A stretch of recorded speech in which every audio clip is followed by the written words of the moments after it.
Imaginez une terre baignée de soleil, où l'air vibre au rythme des tambours et au parfum d'encens. C'est un endroit où chaque souffle semble imprégné de mysticisme, où chaque son résonne avec une histoire ancienne. C'est un lieu où les esprits des ancêtres se mêlent au vivant, un lieu où la terre elle-même semble sacrée. Ici, les rituels ancestraux sont plus qu'une tradition. Ils sont le lien vivant entre le passé et le présent. Pendant des siècles, la foi vaudou a prospéré ici, une tapisserie vibrante tissée des croyances et des traditions de l'Afrique.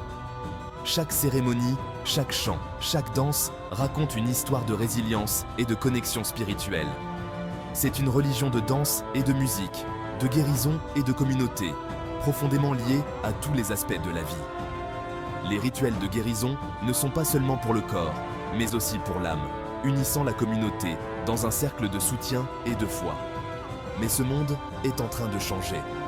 Les influences modernes commencent à se faire sentir, modifiant le paysage sacré et les pratiques traditionnelles. À l'horizon, des navires approchent, transportant non seulement des marchandises et des commerçants, mais aussi une nouvelle foi, le christianisme. Ces navires portent en eux le vent du changement, une force qui va bouleverser l'équilibre spirituel de cette terre. L'arrivée des missionnaires, armés de leur Bible et animés d'un fervent désir de convertir, marque un tournant. Leur présence annonce une nouvelle ère, une confrontation entre deux mondes spirituels, chacun avec sa propre vision de la foi et de la vie. L'imposition du christianisme ne s'est pas faite du jour au lendemain. Ce fut un long chemin, marqué par des moments de tension et de compréhension. Ce fut un processus graduel, souvent subtil, parfois brutal. Les missionnaires ont dû naviguer à travers des mers de résistance culturelle et de traditions profondément enracinées.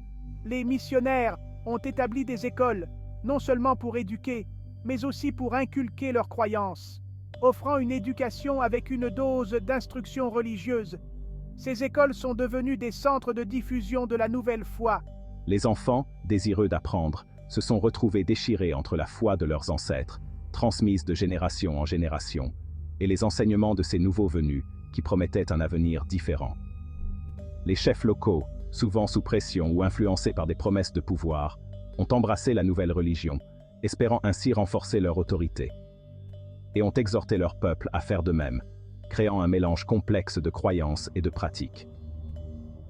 Les rituels vibrants du vaudou, autrefois célébrés ouvertement, ont été conduits dans la clandestinité, loin des regards indiscrets, pratiqués en secret sous le couvert de la nuit. Ces cérémonies, bien que cachées, ont continué à nourrir l'âme de la communauté. Les échos des tambours, autrefois un son familier, sont devenus des murmures dans le vent, rappelant un passé vibrant et une identité toujours vivante. La conversion forcée au christianisme a eu un impact profond sur le tissu social de cette nation vaudou. Les communautés, autrefois unies par leur foi commune, se sont retrouvées divisées. Ceux qui s'accrochaient aux anciennes voies étaient souvent ostracisés, qualifiés de païens ou d'adorateurs du diable. Les structures de pouvoir traditionnelles, souvent liées aux croyances vaudou, ont été remises en question et sapées. De nouvelles hiérarchies ont émergé, avec ceux qui ont embrassé le christianisme souvent élevé à des postes d'autorité. Malgré la pression pour se conformer, l'esprit de résistance a vacillé. Dans l'intimité de leur foyer, les familles chuchotaient les anciennes prières, gardant les traditions vivantes. Les rythmes du vaudou, bien que feutrés, ont continué à battre dans le cœur des gens. Des sanctuaires cachés, nichés dans les forêts ou déguisés en maisons chrétiennes, sont devenus des lieux de réconfort et de refuge. Ici, sous le couvert du secret, les fidèles pouvaient honorer leurs ancêtres, demander conseil aux esprits et trouver la force dans leur héritage commun. L'héritage de la conversion forcée est complexe et nuancé. En surface, on pourrait croire que le christianisme a triomphé, remplaçant les anciennes voies par ses propres doctrines et rituels. Mais sous la surface, l'histoire est loin d'être simple.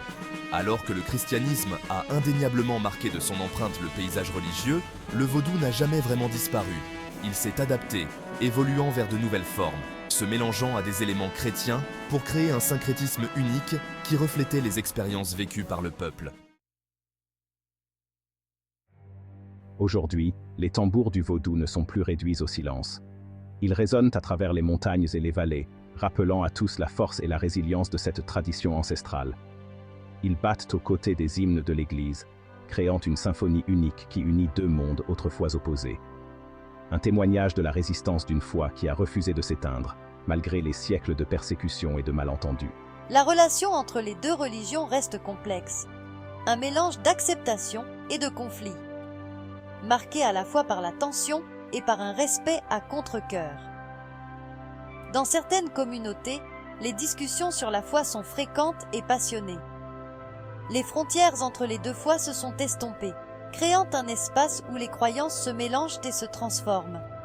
Les individus naviguant aisément entre les deux, trouvant du réconfort et de la force dans cette dualité spirituelle, embrassant les aspects de chacune qui résonnent avec leurs croyances personnelles, créant ainsi une foi unique et personnelle. Les saints catholiques ont trouvé leur place au sein du panthéon vaudou, devenant des symboles de protection et de guidance. Et les esprits des ancêtres sont honorés aux côtés des prières chrétiennes, créant un lien sacré entre le passé et le présent, entre les vivants et les morts,